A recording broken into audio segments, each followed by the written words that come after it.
welcome to the Allen School Colloquia.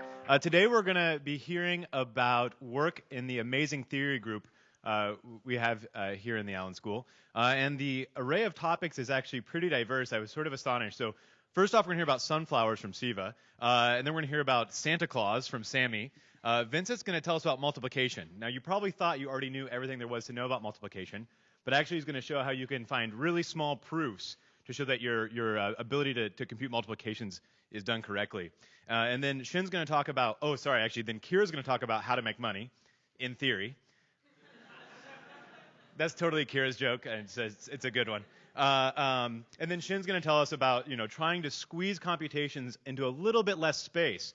But it turns out that for certain classes of problems, you're going to pay a lot more in time when you try to do that. And then Rob is going to talk about dating apps, of course. So enjoy the show. Perfect. Hi, thanks for coming. And I'm Siva, and today I'll talk about how to use sunflowers to prove non-adaptive data structure load bonds. And this is joint work with Anup Rao, who I think is or should be in the audience. So we are interested in data structures that maintain subsets of numbers from 1 through n, and we look for optimal data structures that support insertion of new numbers and also that computes the median. Okay, for the purpose of this talk, I'm only going to stick to these operations, which are insertions and median computation. But in the paper, we also consider other natural operations like deletions and minimum, maximum, and predecessor computations. Okay, so one data structure that solves this problem is the binary search tree data structure. It has the property that it performs the insertions and the median computation in order log n time. Okay, since we know that we can do it in order log n time, so the next question to ask is, can you do any better? So there's this very clever data structure due to Van Boas that brings down the computation time from log n to log n for these problems. Okay, so I've mentioned an exponential speed up to like log n. So you can again ask the same question: can you do any better?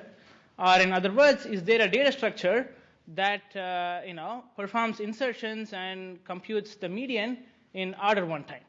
Okay, and in this work, what we show is for data structures with insertions that are non-adaptive, you cannot do it in constant time. In fact, what we prove is if the data structure performs insertions in a non-adaptive fashion, then the time to perform the insertions or compute the median is at least log n or log n. Okay, good. So far I've not defined what non-adaptivity is or what non-adaptive insertions are. So let me define that. An insertion is defined to be non-adaptive if the location of the cells that are accessed while performing the insertion is determined by the number that's being inserted and does not depend on the contents of the cells that the data structure reads in the process. Okay, and in the case of binary search trees, the insertions are indeed non-adaptive.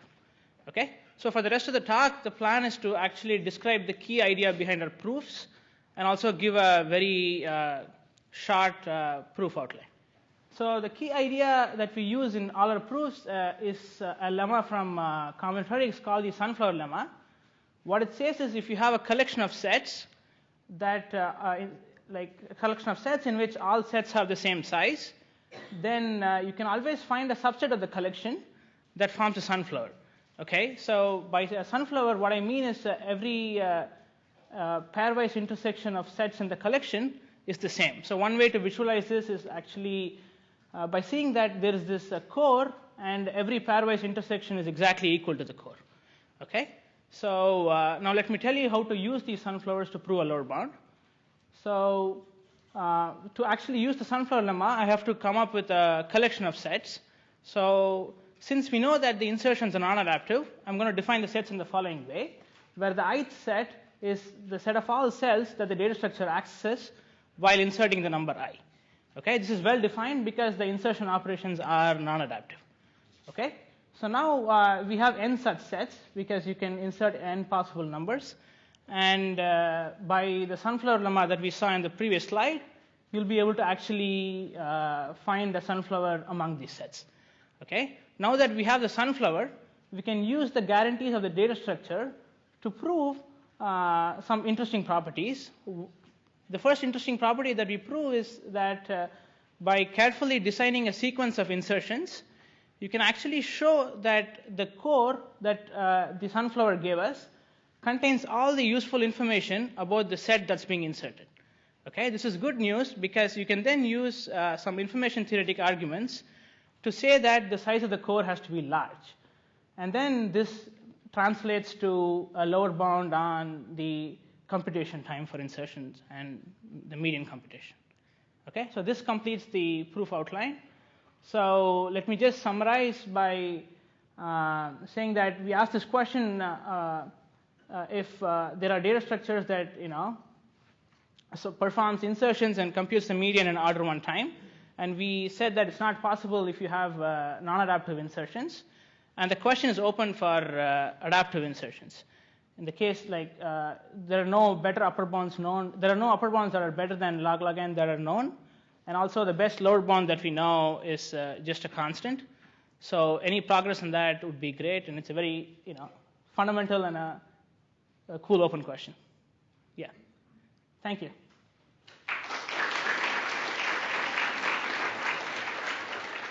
Happy to take questions if there are any. Yeah. So using the sunflower lemma requires that the sets have the same size, it looks like. So is the claim that if you insert any number into the binary search tree, you'll touch the same number of elements? Yeah. So if that's not the case, you can always assume take the maximum to be that number, and then have dummy cells or numbers in the cells for the cells. So you can always pad the sets with some dummy elements so that all the sets are the same size. Perfect. Thank you.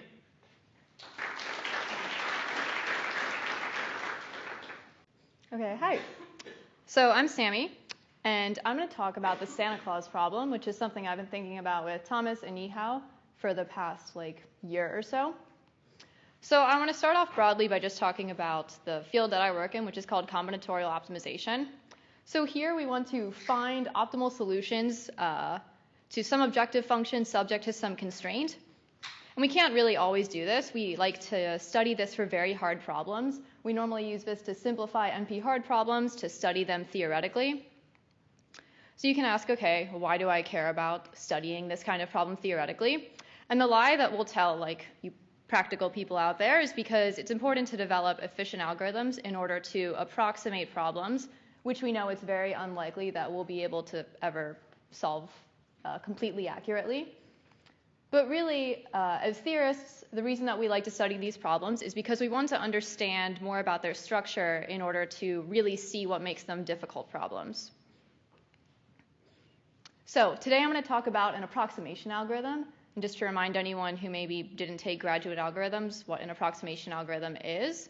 So an alpha approximation algorithm is one which efficiently produces a solution whose value doesn't differ from the optimal by more than a factor of alpha. So what I mean by that is, for instance, if I'm looking at a maximization problem whose optimal value is opt, then a 2 approximation algorithm is guaranteed to return a solution whose objective value is at least 1/2 of opt. Okay, so again, to study these NP hard problems, we use approximation algorithms because the best we can do efficiently is to approximate them. So a lot of problems fall into this class of being called allocation problems, where we want to assign goods to agents in order to maximize or minimize some objective. And a natural instance of this is the Santa Claus problem, where we have a set of gifts and a set of children, and we'll assume that the children all have some value for the gifts. So our goal is to assign the gifts to children in order to maximize the minimum happiness of any child, or really just maximize the minimum total value that any child receives. So we'll see an example of this and write it out a little bit more formally. So we'll call J a set of gifts, M a set of children, and we'll call Pij the value that child I has for gift J. So we like to find an assignment of the gifts to the children, maximizing the minimum total value of any child. And here we're going to consider a restricted setting for this example.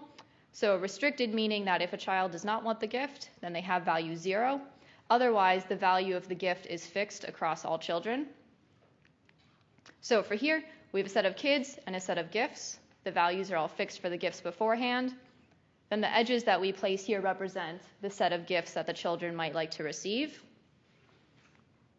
Then we can find an assignment where we just choose a subset of the edges so that no gift is assigned to more than one child, since we're assuming that we cannot divide a gift among children. So here we see that we can choose this subset of edges so that every child will have at least happiness 3 from the value of the gifts that they receive.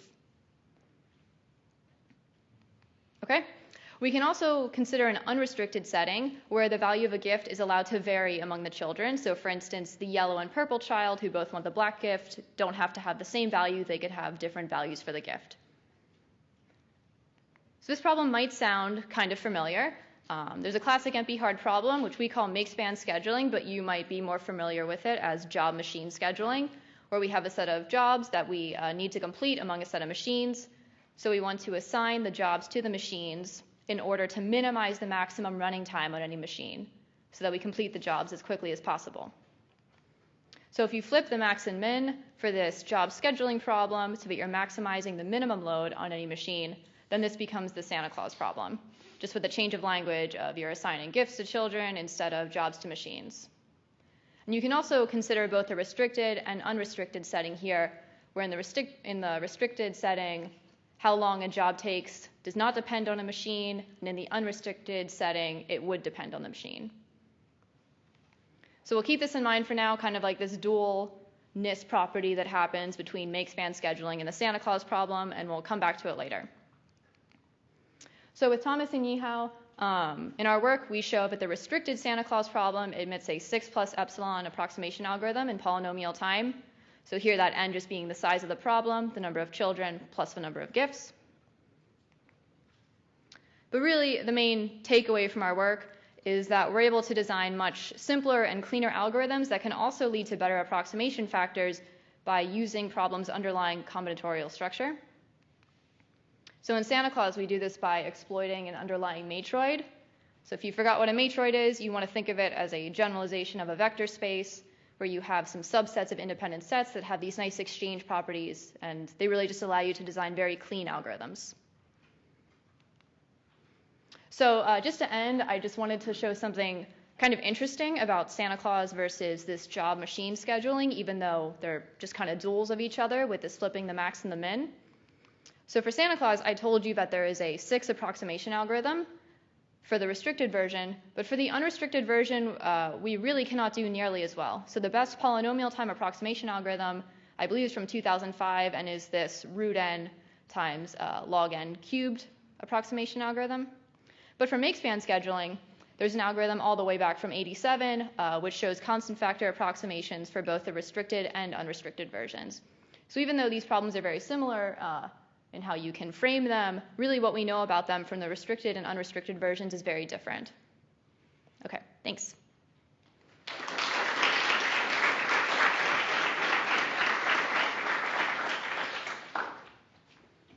I can take a question or two. I forgot, yeah? Is there a lower bound on the approximation factor for the unrestricted version? Yes, yes, so both for unrestricted? Yeah, so for restricted and unrestricted, there is a 2 hardness approximation. For unrestricted, there is a lower bound on the configuration LP of root n, and I'm not sure if that lower bound holds for other programs or if it's just for the configuration LP that they use, which is like a linear program that's like exponentially large. Anything else? What does the epsilon do? And I said it was like a 6 plus epsilon. Yeah. I was going to mention that. I can just say it. So it just affects the running time. So 6 plus epsilon in like a running time which depends on epsilon. So if you choose it to be like 6 plus 1 over 1,000th, that's going to run slower than if you did like 6 plus 1 over 100. If that makes sense. Okay, thanks.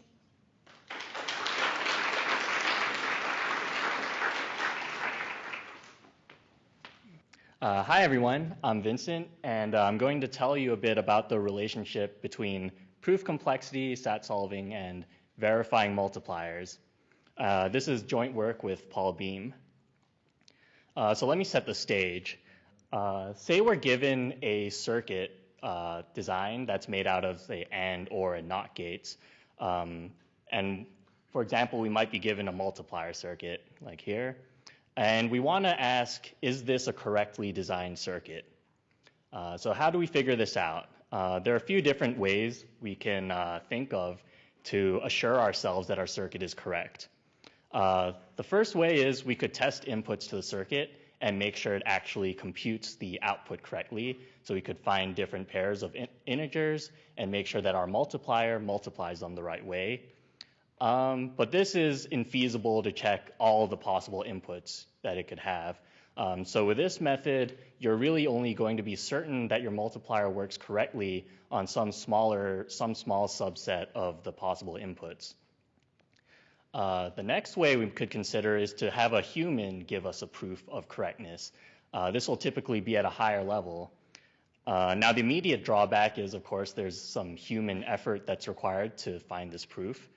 And not only that, it takes human effort to verify a human proof. This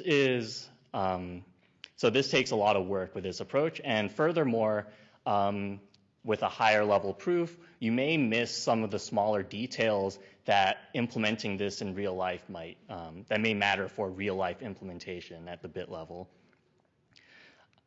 The best way that we can assure ourselves that this multiplier or any circuit is correct is to give a low level proof, and ideally we'd have a computer generate it for us. The big advantage here is that with a low level proof, we can also get a computer to check it as well, saving us a lot of effort. And this gives us a lot more assurance. We know that our circuit is correct if, we are as certain that our multiplier is correct as we are in the software that verifies it.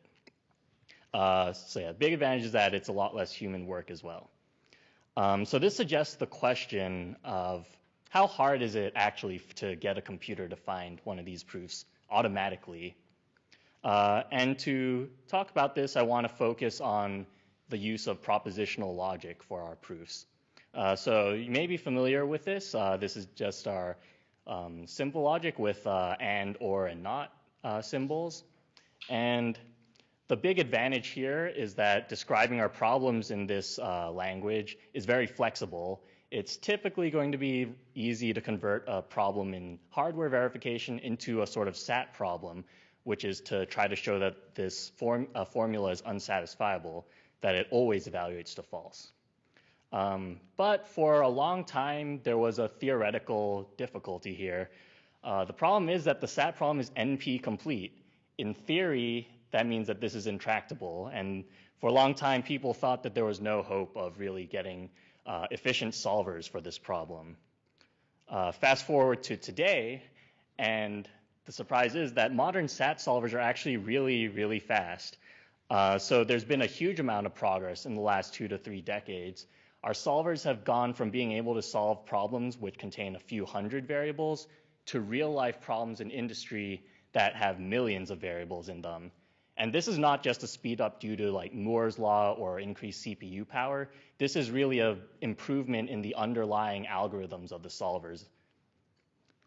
The solvers today are so efficient and reliable that a lot of the verification tools that you might encounter actually use a SAT solver somewhere in its back end, sort of as a reasoning engine.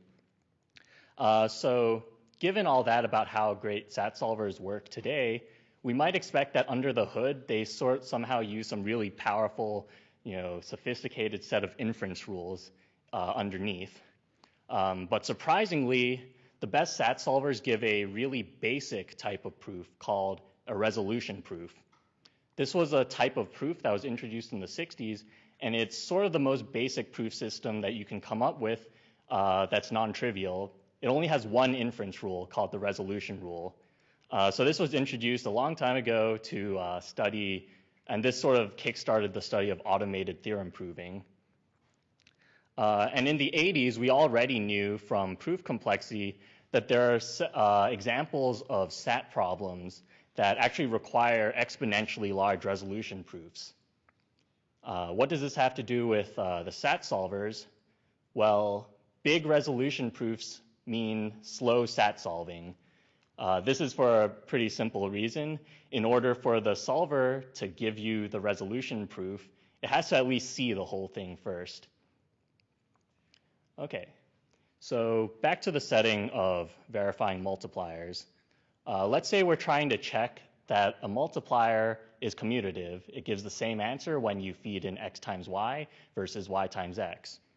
To do so, we'll construct this circuit. It has two copies of whatever multiplier we designed, and it takes in the inputs x and y in reverse order.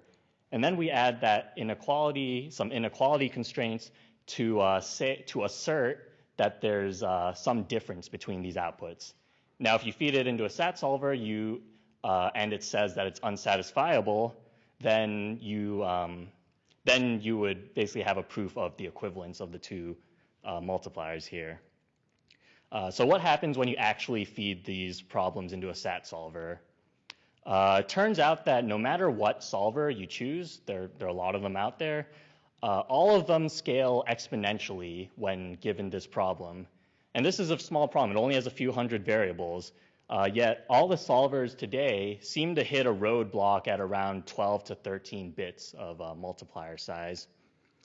And the question that we were trying to answer is this because the underlying resolution proofs for properties like commutativity, are they exponentially large?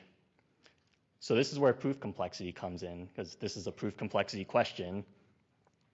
Does proving that a multiplier design is commutative require exponentially large resolution proofs, and is that why SAT solvers are going so slow? Our surprising answer is no. It turns out that we found polynomial size resolution proofs, not only for commutativity, but actually for any degree 2 identity that involves multiplication and addition. So for the case of commutativity here, we found an n to the 6 size proof. So what are some applications and directions of this? Well, first, there's this gap between the behavior of the SAT solvers and the best proof. It seems like they're not finding our polynomial size proofs. So could it be possible to modify the heuristics to actually find them? Since the runtimes are currently exponential, even reducing it to a large polynomial would be a good improvement. And I also wanted to note that faster verification of multiplier hardware is not just applicable to verifying hardware, it's actually also a fundamental problem for verifying software as well. And this is just due to the fact that a lot of programs, of course, use integer multiplication, and when we're verifying those programs, we will typically model the multiplication by some kind of hardware circuit. Thanks for your time.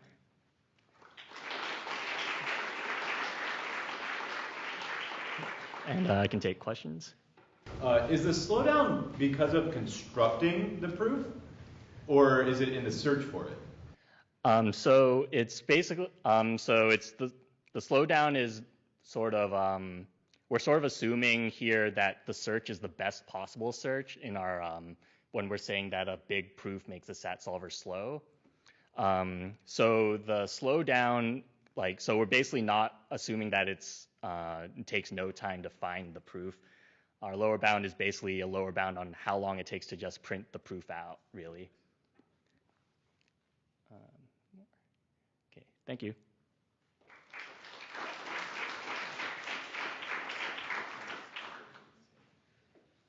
I'm going to be talking about interdimensional revenue maximization, and this is based on a couple of joint works with Amos Fiat, Anna Karlin, Elias Koutsipias, and also Nikhil Devaner, Raghavansh Saxena, Ariel Schwartzman, and Matt Weinberg. Okay, so as Zach said, the problem is how to make money. So we have a seller who has one item for sale, and this is you. For the rest of the talk, this is you. You're the seller. You want to maximize your revenue from the sale, okay? So it's your job to figure out the best way to do this.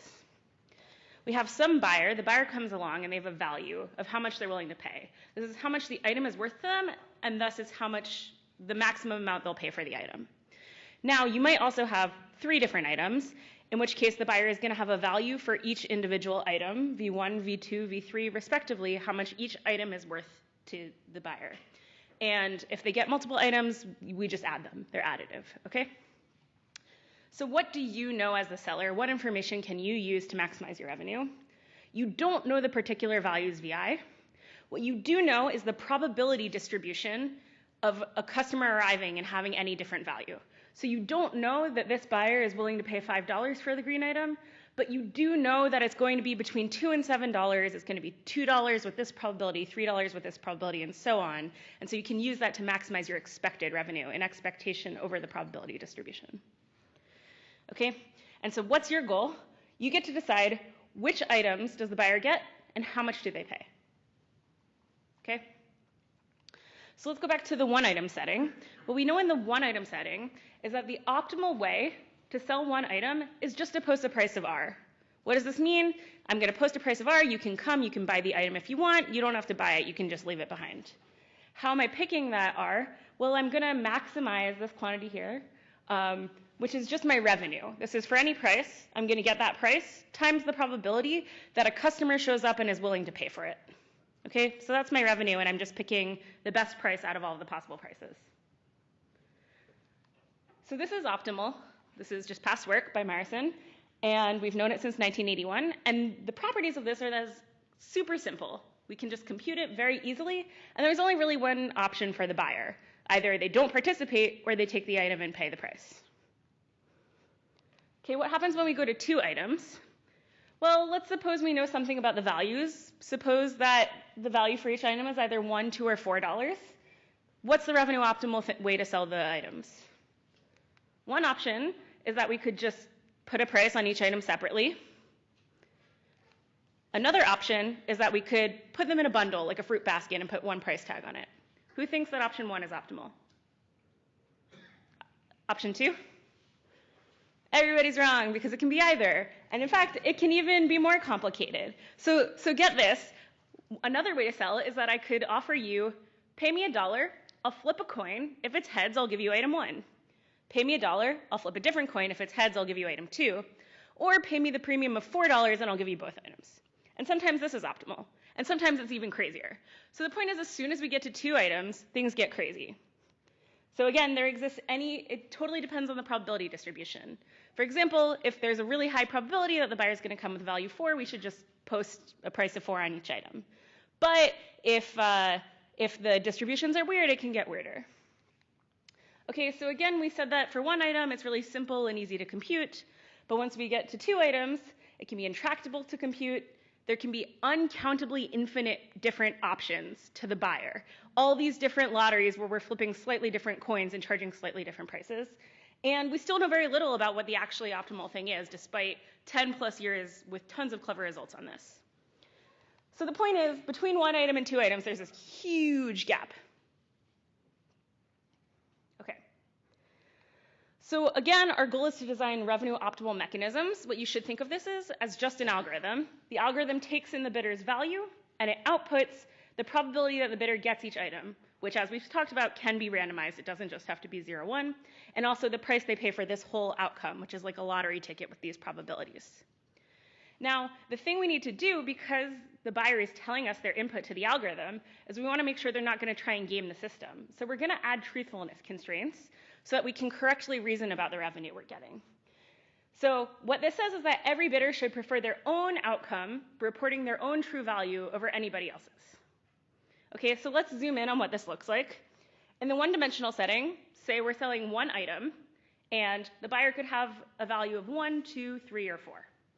So every bidder should prefer their own outcome over anyone else's. What does this look like? A bunch of pairwise constraints that say a bidder with 2 prefers it to 1, a bidder with 3 prefers it to 2, a bidder with 2 prefers it to 3, and to 4, and so on, all pairs. It turns out in this setting, though, the only relevant constraints are just up and down the line. I'm not telling you why, just turns out to be that way. But then when we look at the 2-item setting, here we have a grid, so the first coordinate is the bidder's value for item 1, and the second coordinate is the bidder's value for item 2. The analog would be a grid like this, but it turns out we actually need far more constraints, and this completely complicates the problem because we don't know which constraints are relevant and which ones we need to design in mind with, and because there are so many constraints, this is why things end up getting crazy. So now I want to tell you about a different problem. This problem is going to be in the interdimensional space, and it's called the FedEx setting. And what happens is you have a buyer who has a package they want to ship. They have a value of how much shipping the package is worth, and they have a deadline of when they need the package sent by. They don't care if it gets there early. They just want it there by the deadline. So you're FedEx. You know the prior distribution of value deadline pairs, and you can sell a bunch of different shipping options, 1-day shipping, 2-day shipping, and so on, and you're trying to maximize your revenue from such a customer. Okay, this is a setting which I'm going to tell you why is interdimensional, and so now let's zoom in on the truthfulness constraints for this setting. So now we have 1, 2, or 3-day shipping, and the buyer might value the package at $1, $2, $3, or $4 to send the package. So again, the analog would be the grid that we're looking for, but we're worried about all these pairwise constraints. What it turns out is in this setting, these are all the constraints that we need. Why? Each type of shipping, say 2-day shipping, is just like a one-item problem. There's only one item, whether you get it in 2 days or not. So within 2-day shipping, it's just a one-item problem. But then between 1, 2, and 3 days, we have some nice extra properties. First off, if you need your package here tomorrow, you're not going to buy 2-day shipping because it's not going to arrive on time. So we don't have to worry about arrows going that way. Also, we get this nice transitivity, which is that if you prefer 3-day shipping to 2-day shipping and 2-day shipping to 1-day shipping, then you prefer 3-day shipping to 1-day shipping. I'm hiding some technical details, but that's basically what's going on.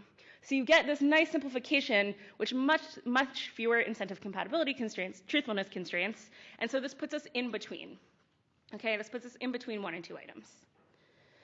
Okay, so this is not the only interdimensional setting. It turns out there are lots of natural settings which are in this in-between region.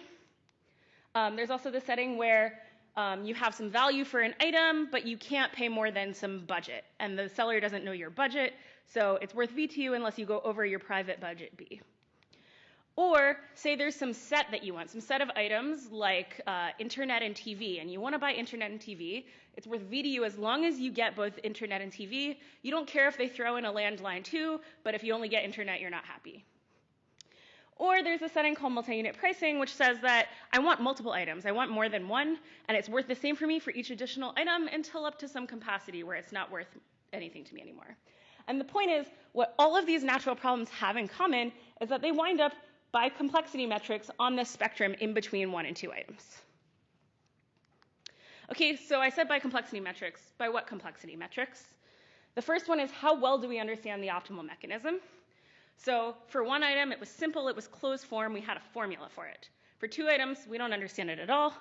And for these interdimensional problems, our understanding is like, oh, here's an algorithm for how to construct the optimal mechanism, or here are a few properties that we know characterize the optimal mechanism. Another metric is how many distinct outcomes are offered to the buyer.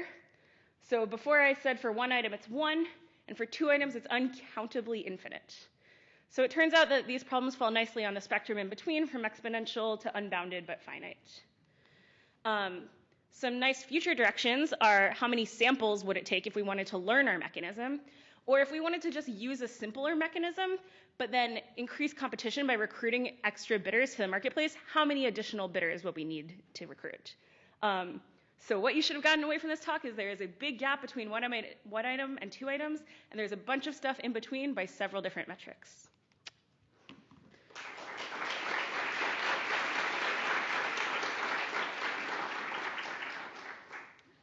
Any questions?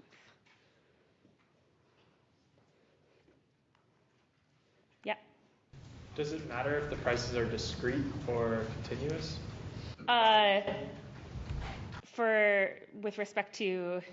I don't know. So, does it make it easier if they're continuous, for example? Well, so all of this is done in the continuous setting, and uncountably infinite wouldn't make sense in the discrete setting because then it would be countable. But yeah. But all of this is done it works in either setting. Yeah. Okay. Thank you.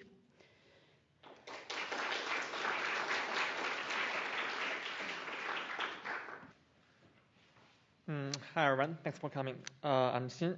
Today I'm going to talk about the time-space trade-off for learning finite functions.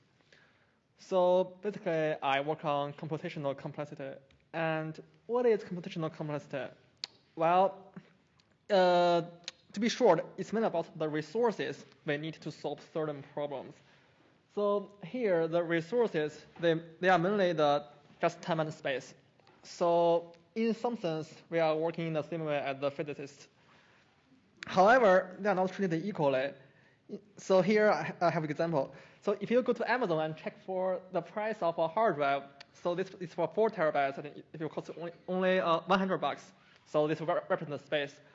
However, if you check the most advanced GPU, okay, so this one will cost you like around $1,500.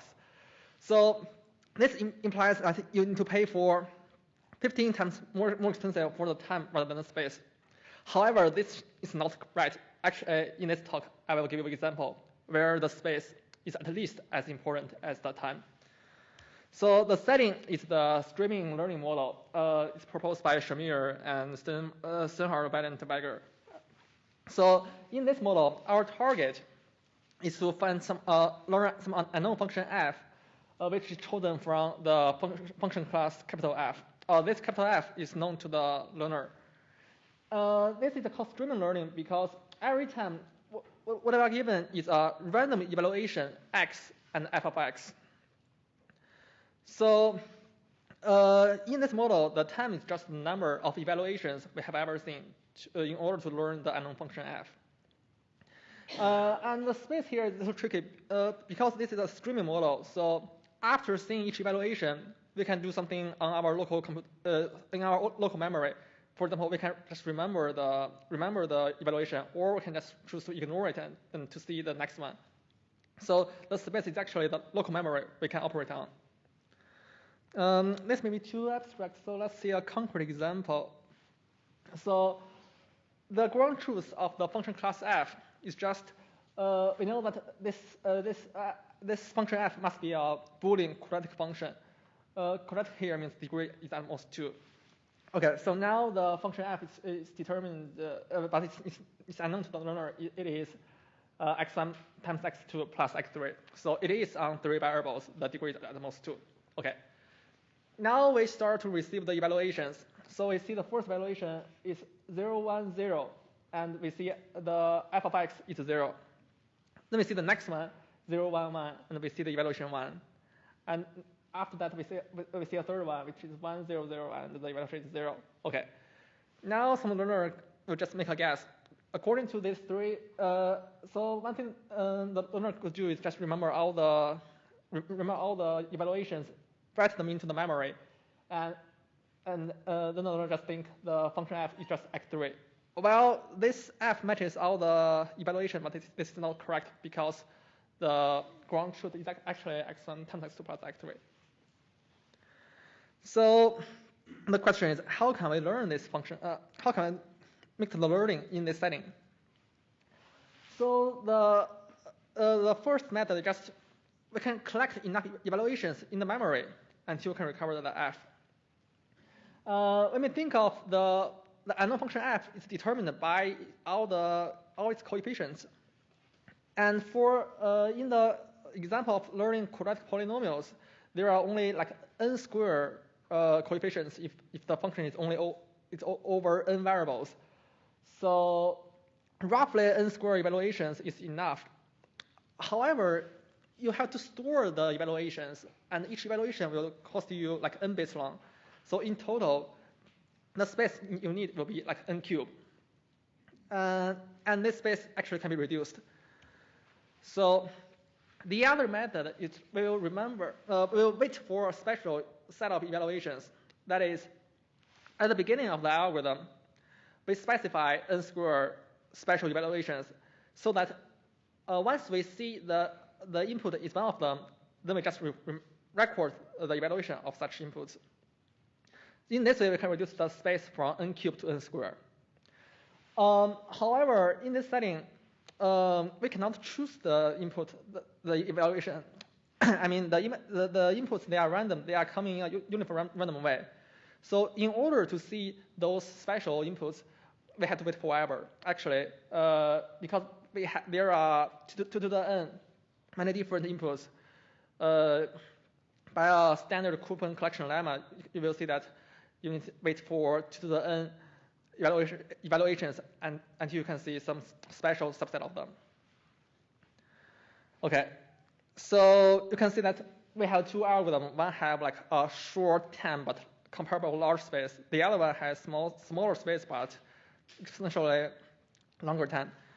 So in a joint work with Paul and Cheyenne, we proved that for learning degree D Boolean polynomials on n variables, any algorithm must use either n to the d plus 1 space or read to the n. This is actually exponentially large, many evaluations.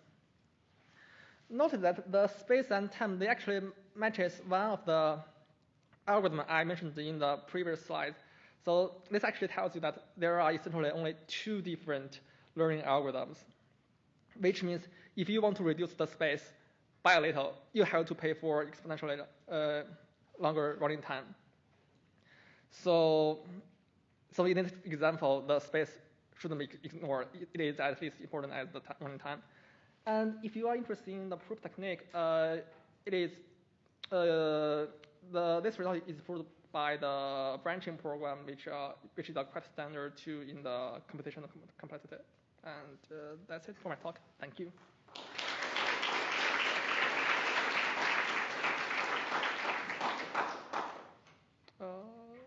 For question. So in one of the examples you gave, you knew the degree of the polynomial already. Yes. Do we know anything about how to learn a function where you don't necessarily know the degree or the complexity of the function? Okay, so this will be like the function class will be much larger. And in this sense, the bound given in this way is quite trivial. So it's not that powerful as in this way. Thanks.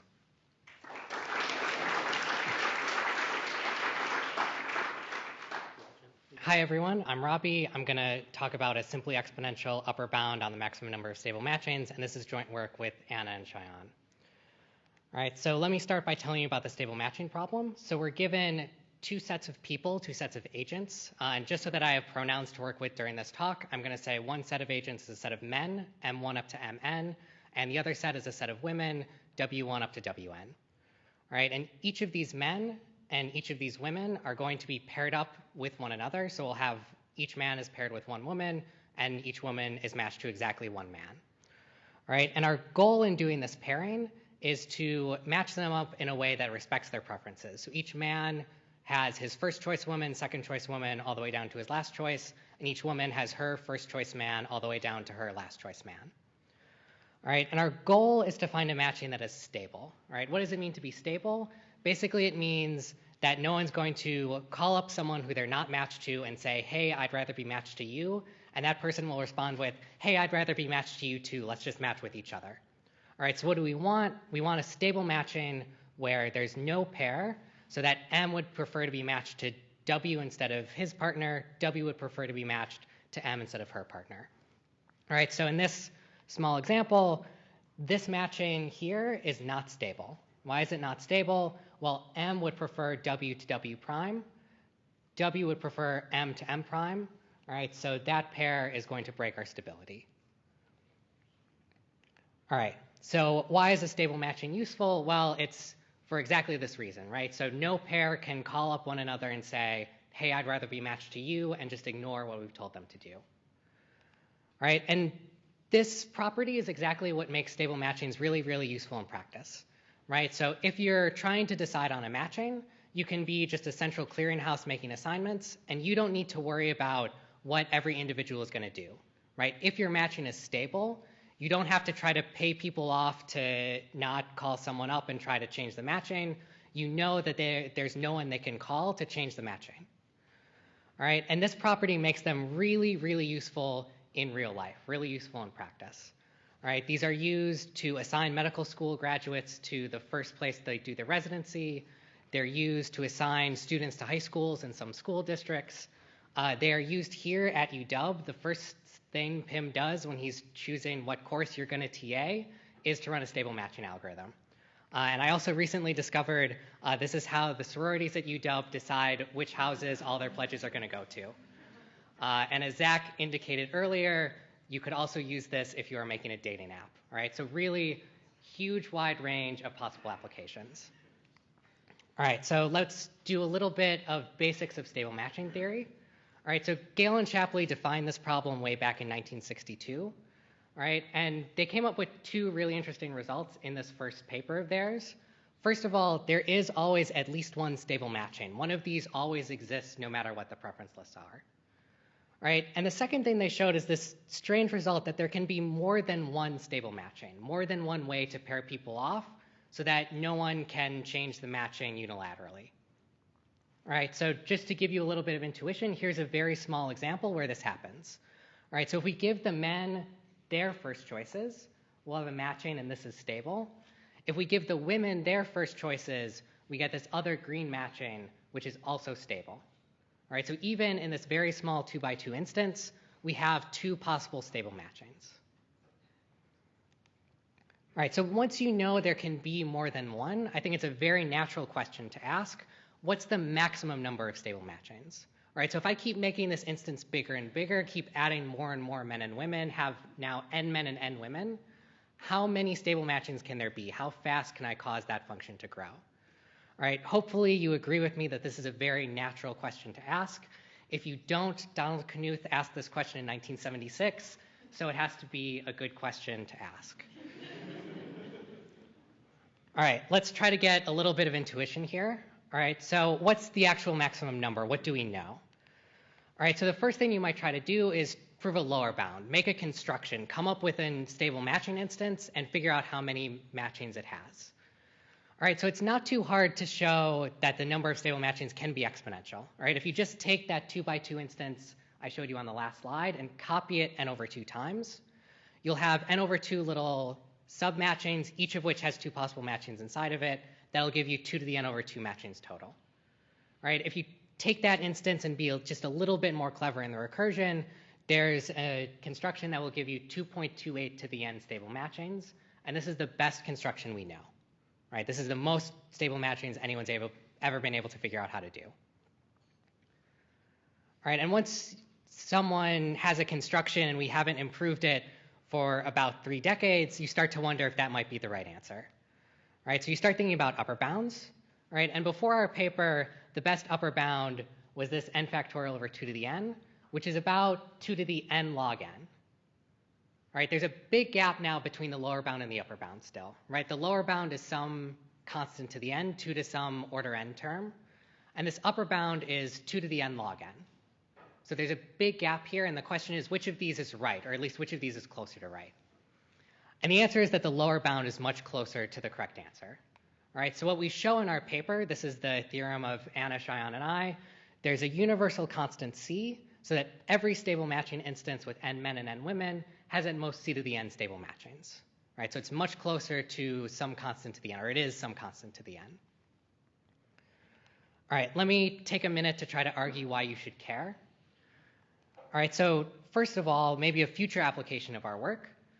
Taking a uniformly random stable matching is more fair than just running the standard stable matching algorithms. So the standard stable matching algorithms will give you either the matching that is best for the men or the best for the women, right? It inherently favors one side over the other. All right, but if you take a uniformly random matching from the set of possible matchings, it's not going to favor one side or the other, and you're more likely to get something in the middle that's a little bit less unfair. All right, well, our proof gives a better understanding of the structure of the sets of stable matchings, and we hope that we might be able to exploit that to be able to get at least nearly uniformly random stable matchings a little bit more efficiently. All right, but even if you don't believe me that that's going to be a future application of our work, stable matchings are useful enough that increasing our fundamental understanding of the problem is going to come in handy for someone at some point, right? There are so many applications of this that sooner or later someone's going to ask the question, what's the maximum number of stable matchings, right? And when they do, hopefully they'll Google it and find our paper instead of having to prove it themselves. All right, and that's really what theory research is all about, answering those questions before someone actually needs to ask them. All right. So Kira and Siva gave me very specific directions that I was not to include a proof, but then they included proofs of their own, and also they're not the boss of me. All right, so buckle up, we'll do a very quick version of this proof. All right, so the first step is a result of Irving and Leather. What they show is that you can take a stable matching instance and just convert it into this really cool directed graph over here. All right, then we take that new directed graph. It encodes some information about the set of stable matchings. We do some graph theory to it. And we get a recurrence out the other end. And this recurrence just describes the number of stable matchings in this instance. All right, we solve the recurrence, and we get our theorem. All right, so before I get to questions, there's probably a question that everyone wants to ask, which is, what is that constant C? All right, asking a theoretician about their constants is a little bit awkward sometimes. It's a little bit like asking about your age. It's kind of a personal thing, but we're all friends here, so I'll tell you my constant. It's 2 to the 17. All right, so there's still a small, medium, large gap between 2.28 and 131,072. All right, but that's future work. Feel free to come talk to me if you want to help me close that gap. I'll stop there.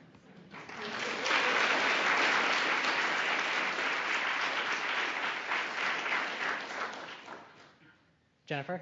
You talked about maybe like future applications of this work being choosing uniform matching randomly. You said that one motivation for this might be the fairness of this matching. Is there, I mean, do people work on like quantifying the fairness of a stable matching? Like, are there metrics for that? There are. So the question is, are there more other notions of fair stable matching? And there are. And there are a couple, 3 or 4 different notions that are in the literature. Most of these themselves are NP hard to compute under certain assumptions. So this uniformly random thing might not be great, but it is something that we can compute efficiently in some cases at least.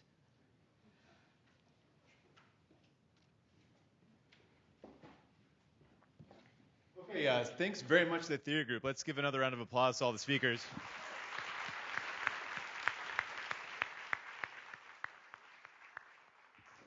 So I just had a couple quick announcements. I don't know if folks have heard yet, but it turns out that the Gates Center is going to have a permanent chocolate fountain. It was such a big hit at the pit party. That's going to be installed. So that's one announcement. And the second announcement is that next week, please come to Colloquia to hear Kate Starbird from HCDE talk about fake news and its propagation online. Okay, thanks. See y'all.